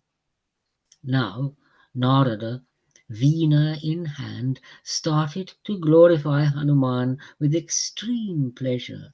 Narada said, "Bo Hanuman, you are really the best among the beloved favorites of the Lord.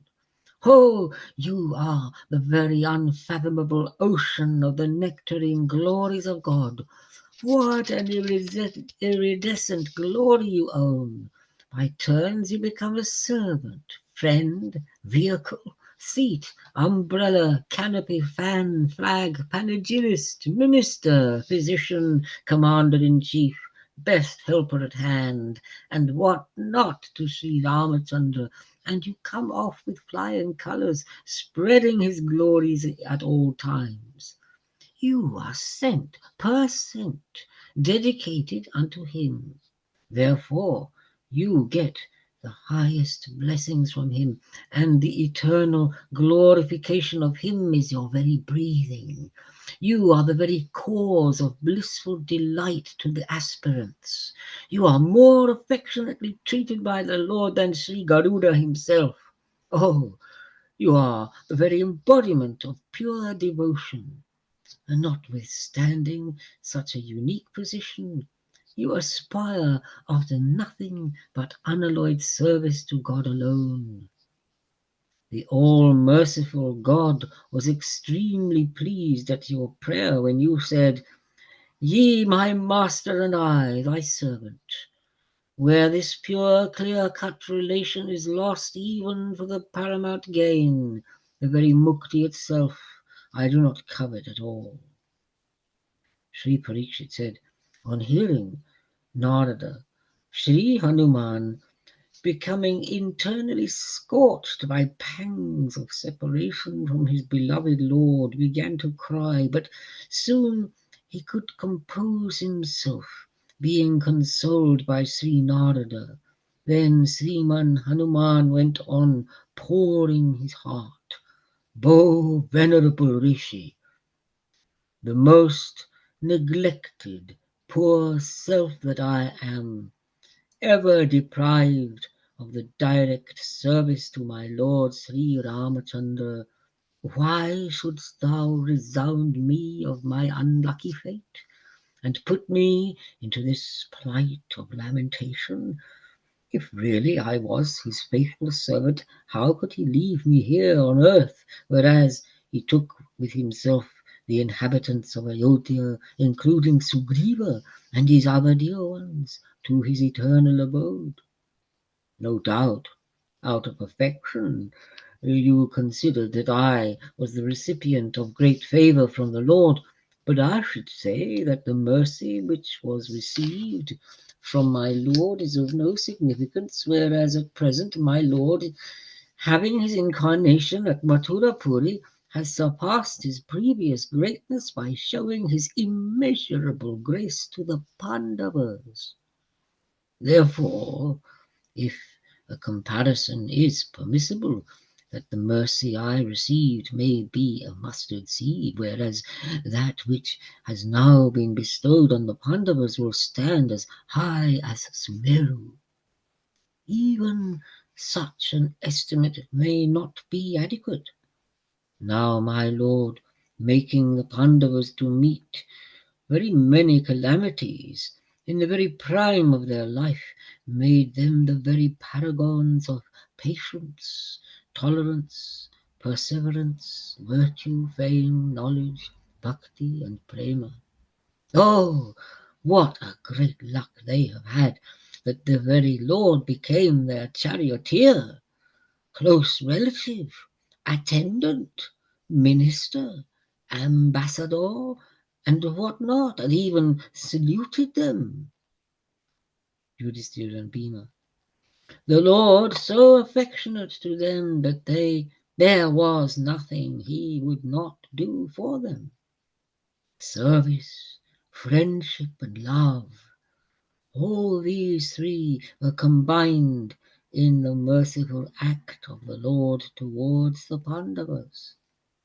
Now, the capital of Pandavas, viz. Hastinapura, has become a tapovan, for the great rishis continuously flock there, owing to Sri Krishna's constant presence there.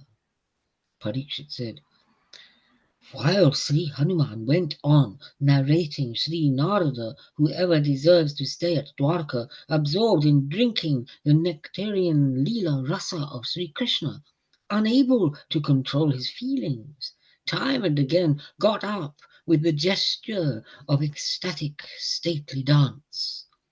Hanuman became completely so absorbed in Pandava's greatness that he still went on narrating with emotion. He further said, blessed are the Pandavas, whose dire calamities are to be welcomed like the very advent of the Great One, because those calamities made Sri Krishna anxious to join them. Then, as if he felt the very presence of the Pandavas near him, he said, O great ones, being blinded by the suffusion of inborn prema, Have you forgotten the proper way of dealing with the great God, that you have made my Lord a messenger and a charioteer to you, both Pandavas? I feel you are all great magicians or enchanters, otherwise how could you fascinate Sri Krishna himself, the Lord of fascination, and use him for your service? So saying, Hanuman lost his control and time again and again jumped in ecstasy, and they both, including Narada, danced for some time. For a considerable time it went on. Nearly, not too far now. It went on. Then, composing himself once again, he, Hanuman, said, "O my Lord, being Bhakta Vatsala, you become subdued to your loving devotees. O great God, how mysteriously you act to charm your devotee. Everything you did in the case of the Pandavas in your own purposeful will and pleasure. Anyhow, I count it a great piece of luck for me that I am related to Bhima, as a brother who was born as the middle son to Pritha. He is younger to me and dear to me. Secondly, Arjuna, friend of Sri Krishna, to whom the Lord gave his own sister in marriage. That Arjuna holds Kapidvaja. What a great pride for me! It is recognized that without the favor of his devotees, service rendered to him may not be agreeable. And even if it proves agreeable, yet it does not yield the desired fruit. Therefore, O Narada, crest-jewel devotee of the great God and his dear one, let both of us go to the residence of the Pandavas. We should have their darshana, and being instructed by them, serve the Lord. What was not revealed at the time of the Ayodhya Leela of my Lord, that enchantment of Bhakti and the Bhakta, and the glorious magnificence and beauty of himself, which is beyond the apprehension of Brahma and Shiva, that has now been unfolded by himself at Dwarka, situated within the compass of Mathura Mandal. Sri Narada replied, "O dear friend Hanuman, what need is there to speak of Ayodhya Leela? Even at Vaikuntha he did not manifest such exceptional glories and beatitude. So make haste to approach him there." Sri Parikshit said, Hanuman, who had ocean-like power of resistance, could check his temptation, and breathing a long sigh, after a short while pondered over something in his heart and said to Narada, after paying a pranam to him, "It is without any reservation that I agree to your proposal that we should go to have darshana of those dearest lovers of our great Lord. But in the present incarnation, the magnanimous beatific grace and unanimous immodesty he has exercised there, the esoteric ambiguous enchantment of his present Leela, is sometimes beyond the apprehension of the great rishis, and many a time they are too puzzled to realize its significance. Your own father, who is the first progeny and who is the preceptor of Sri Vyasadeva and other rishis of Vedic lore, even he, Brahma, himself got infatuated with his enchantment. Therefore, seriously pondering over the matter, I have to resist my temptation.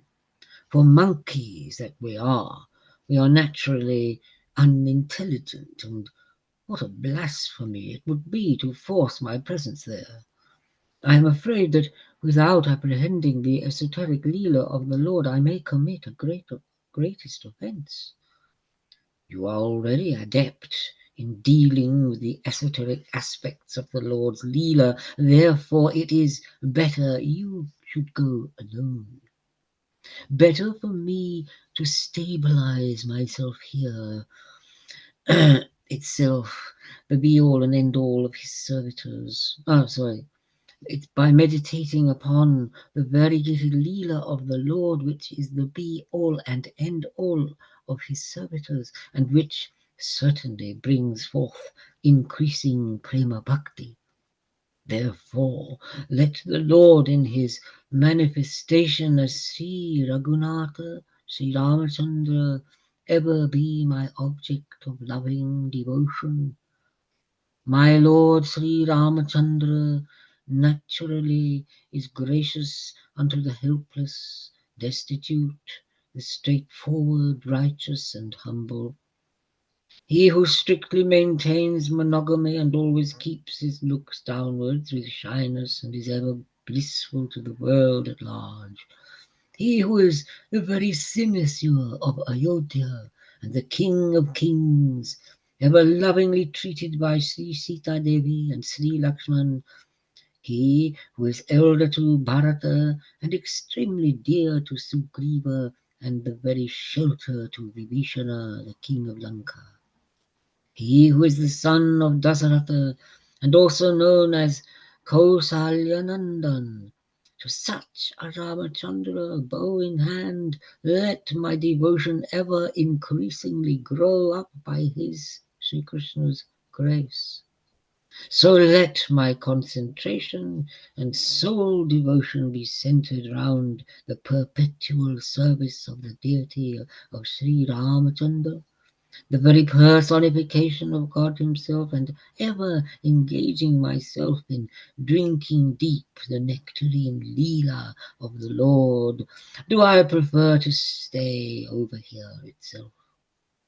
But if at any opportune time Lord Sri Krishna calls me and graciously bestows upon me some super servantship, I shall run unto him on condition that out of his unique affection for me he shows his manifestation of Sri Rama Rupa, the soul-stirring object of my longing.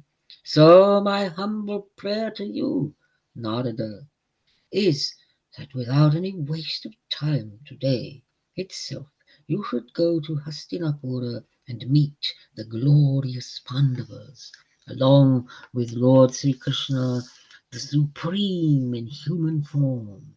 That Lord Sri Krishna is ever blissful, but beyond the comprehension of the Muni's heart and mind combined observation. But my dear Narada Rishi, I warn you, in this respect, that you should not commit any offense by thinking that we are Naistik brahmacharis, whereas the Pandavas are after all family people who are busy looking after the affairs of their own empire. In spite of their worldly position, by dint of their unflinching love for Sri Krishna, they are definitely desireless of any worldly possession and enjoyments. The great gurus, who are all at the top of the ladder of Paramahamsas, they too honor their feet. Sri Yudhishthira, the eldest among the Pandavas, accepted kingship with a view to pleasing the Lord. By dint of Sri Krishna's scrupulous favour, he got the treasure excelling the wealth of devatas of heaven in many respects. He successfully performed Rajasuya and Ashwamedha Yagyas. He rules over the whole Jambudvipa, and his glorious fame spread over the three worlds. But all these he has dedicated unto Sri Krishna. All these possessions, enviable even to the eyes of the devatas of heaven, never could create any desire for enjoyment in the self-restrained heart of Sri Yudhishthira. They could not even peep into his mind. Why? Because when one has burnt all his desires, keeping in his heart the fire of Krishna Prema, how anything else can take place therein? When a man is in utter distress, due to prolonged hunger. He would feel happy if food is given, but if clothes, garlands, and chandana are offered, they cannot bring him any happiness. Even such is the case of the ardent devotee. Oh, it is unmistakable fact that even the crowned queen Srimati Draupadi, Sri Bhima, Arjuna, and other brothers were dear to Sri Yudhishthira, neither for their close relationship with him, nor because they could bring for him the fourfold desired objects of human highest aspiration, but only owing to their close, loving association with Sri Krishna. Oh, the Great One, being born as a monkey, how far can I go to count their endless glories? You know far better than I do about the great Pandavas. And that ends chapter 4.